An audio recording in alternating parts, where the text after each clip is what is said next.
You are watching your fast life. Son of a, what the hell? This is your Fast Life Motorcycle channel, and Project Lazarus is a go.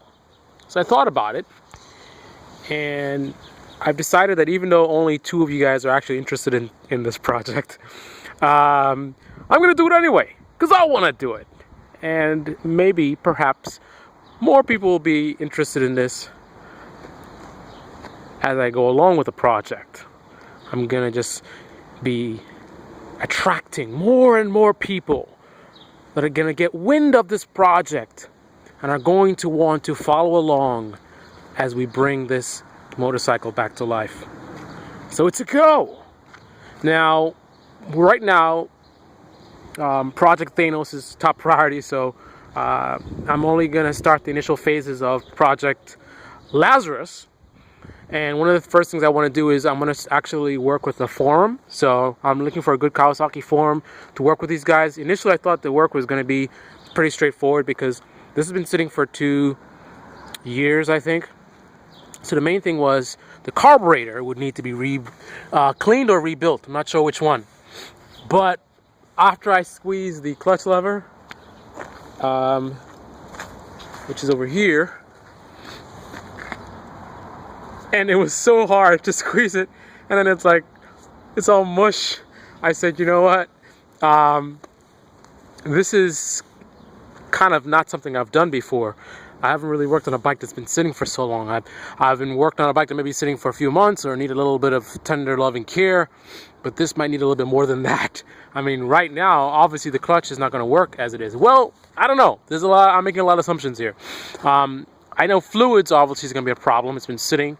So, you know, once I put in new fluids, you know, new plugs and everything, certain things might change. But anyway, that's what we're going to have to figure out. But I'm going to ask on a forum. Some people have maybe more experience with, you know, building up old bikes. And what I want to figure out from them is, what are the kind of things that I'm going to run into? What kind of things are most likely going to need some work? Other than what I know the fuel system. That's what I know. I know the fuel system is going to need some work, and I'm prepared to do that. But I wonder what else might need some work. Now, just while I'm here, because this is going to be hopefully entertaining and actually also educational journey for you guys. So let's start the education right here. So right here is the V-carb. This only comes with a single carburetor, and there it is. And make sure you guys can see this. So right there underneath is the float bowl. So if you have certain problems, sometimes it can overflow. If you see some hoses coming out of there, so that hose leads down here somewhere. It's kind of funky with one hand, but trust me, it's down here somewhere the hose is, and you'll see fuel on the ground and stuff like that if you have problems. This is a kickstart bike. So here's the Kickstarter. You kind of swing that out. Oh man, look at me, I'm already gonna injure myself, scratching myself on this rusty thing. You're just supposed to pull this out. One-handed, and this thing is so rusty. Wow. Oh, wow. So there you go. So you flip it out, and then you stand up, and this can be an event. A lot of effort to do this. Some technique and everything. And it helps if the fuel system is kept in good shape. You got good spark plugs and everything. But anyway, put all your weight on this thing and you clank. Oh man, this is not. Oh, this is gonna be fun.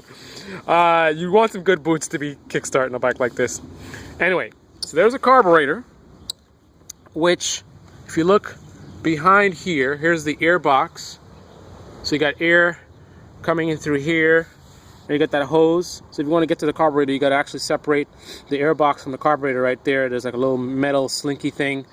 It's actually like a slinky. It is like a slinky.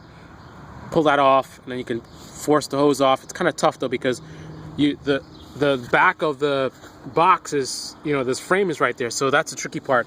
Trying to get it back out of there so you can clear it from the right where it connects right there. So that's kind of tricky. Anyways, here's the carburetor. If I twist the throttle, let me twist the throttle for you guys. Oh yeah, look at that. So that's me twisting the throttle, allowing more fuel to go through the carburetor for all your combustion and your power and everything. So that throttle is really stiff, so that's gonna need some work as well. Fuel tank is up here, and down here would be your transmission. There's your transmission, man. Oil goes in there. I think it's probably a cooling system. There's your hoses right there. You got a fan that's got gunk. Look at it. Look at all that gunk in there. It's got all this leaves and crap. Take a look in there. Look in there. It's crazy. And this funky wiring. Look at this. The handlebar is all bent up. Look at this. Look how the handlebar goes. It's up here. It's all twisted. See, it's bent right here. See that? See, that's the handlebar bent out that way. This one goes out that way. Yeah. Yeah. I don't even know what it looks like in here. Oh, by the way, we don't even have a key for this. What happened to the key? There's a story behind that. Riding on my other bike, I had the key for this bike on it, hit a bump, and the key fell off the key ring. So one of the first steps is I actually got to get a key for this bike. Don't even have a key. Can't even open up this to see how scary it looks in there. But look at this. We got to buy signal lights. Look at this. This is hanging off because the rubber has gotten so dry that it just cracked. Like it's just hanging off there, hanging on for dear life. Same thing here. So obviously we got to replace these. Got to replace these rubber stocks. Oh man, I hope this is not more than well, I know it's more than I bargained for, but I hope this is not too crazy of a job. There's one of my favorite mods here, an air horn, which has been attached there. Hopefully it still works. Dual overhead cam 4-valve. There's your chain. The chain definitely needs to be changed. Look at that. It's all rusted out. Yeah, so we got to change this. So let's add this up. New chain, new plugs, new stock or whatever for the signal lights. Left side, right side. Also in the back, look at this. The light has completely fallen off. Same thing here. So a whole new set of 4 signal lights, and the stocks or whatever that they're attached to. Chain. I don't know. New handlebar, or should I try to straighten it out? What do you guys think? Straighten this out or get a new handlebar? I don't know. Battery. Your Fast Life Motorcycle channel. Bike life lives here.